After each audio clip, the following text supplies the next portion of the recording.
People want to watch greatness, and the Procore Championship proved just that.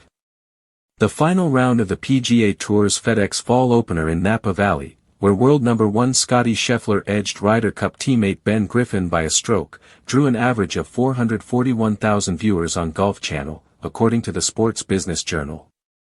That's nearly a fourfold increase from last year, when just over 100,000 tuned in for Patton Kizzayer's 5-stroke victory over David Lipsky.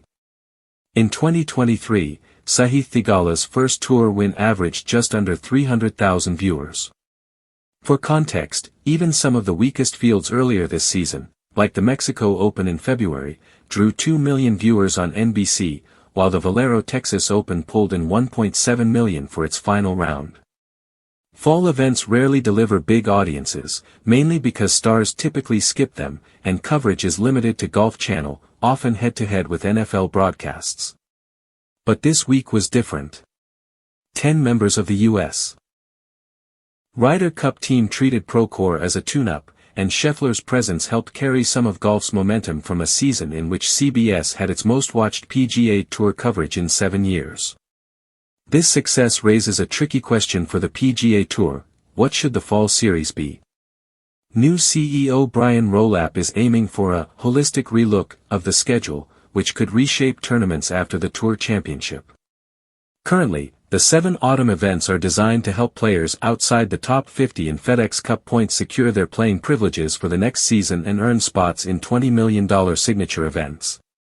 Scheffler and other Ryder Cup stars, whose tour cards are secure for years, may be taking spots from lower-tier players trying to establish themselves. Ben Griffin, who finished tied for third in Napa and moved from 142nd to 100th in the FedEx Cup standings, said, "I kind of wish Scottie wasn't here." The top 100 in FedEx Cup points earn their card for the following year, making these opportunities crucial for rising players. Rolapp, however, comes from a media-first mindset. In his previous role as the NFL's chief media and business officer, he said, "I didn't cheer for teams, I cheered for television ratings." After Scheffler's ratings boost, it's clear that having stars teeing it up in the fall can generate interest, attention, and eyeballs. The Procore Championship may be a glimpse of what's next for the PGA Tour. Balancing opportunities for rising players while keeping stars in the field could redefine the fall series. One thing is certain: when the best in the game show up, fans take notice, and the audience follows. Scheffler's triumph in Napa didn't just decide a tournament, it highlighted the power of star players in growing golf's profile beyond the summer months.